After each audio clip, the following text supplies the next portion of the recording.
सद्गुरू श्री ब्रह्मचैतन्य महाराज गोंदवलेकर यांचं प्रवचन 12 फेब्रुवारी।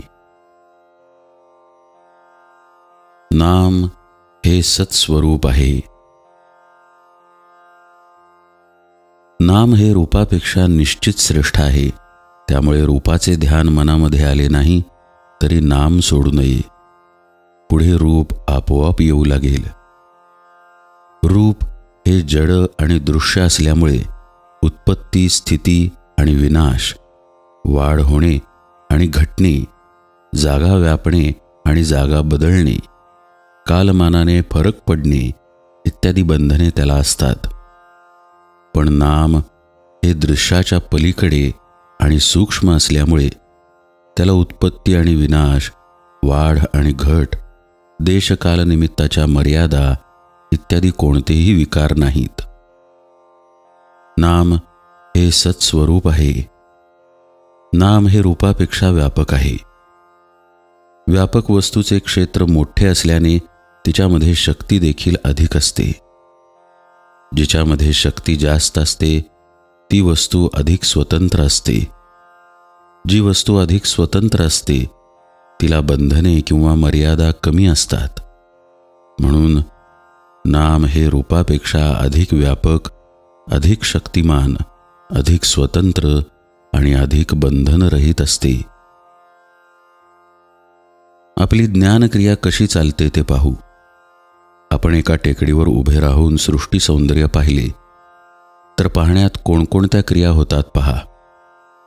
प्रथम डोळ्यांमधून प्रकाश किरणे आत गेली। बाह्य पदार्थांचे मनुष्याला ज्ञान व्हायला इंद्रिये हे पहिले साधन आहे। इंद्रियांमधून आत आलेले संस्कार एकत्र करून मन त्यांना वस्तुस्वरूप देते। वस्तुस्वरूप तयार झाल्यावर बुद्धी सारासार विचार करून त्या वस्तूचे यथार्थ ज्ञान आपल्याला करून देते। पण मनुष्याच्या बुद्धीचा व्यापार इथेच थांबत नाही। टेकडीवरून आजूबाजूला पाहत असताना झाडे, वेली, घरे, बागा, माणसे, पक्षी, पाण्याचे तलाव इत्यादी सर्व वस्तूंचे ज्ञान झाल्यावर पुन्हा त्यांचे एकीकरण होऊन ही सृष्टीची शोभा आहे असे ज्ञान आपल्याला होते। म्हणजे अनेकात एकत्व शोधणे हेच मानवी ज्ञानाचे लक्षण आहे। या जगामध्ये कितीतरी वैचित्र्य आढळते। नाना तऱ्हेचे दगड, नाना तऱ्हेचे किडे, नाना प्रकारचे पक्षी, प्राणी, या सर्वांची नावे जरी भिन्न असली तरी त्या सर्वांमध्ये असणेपणाचा गुण आहे। म्हणजे सजीव प्राणी झाला तरी तो आहे आणि निर्जीव वस्तू झाली तरी तीही आहे। एवढेच काय, पण आनंदाला सुद्धा आहेपणाचा गुण आहे। या असणेपणाच्या गुणाला नाम असे म्हणतात। यालाच ओंकार असे म्हणतात।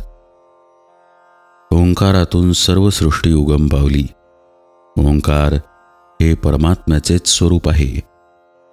अर्थात नाम म्हणजे सत होय।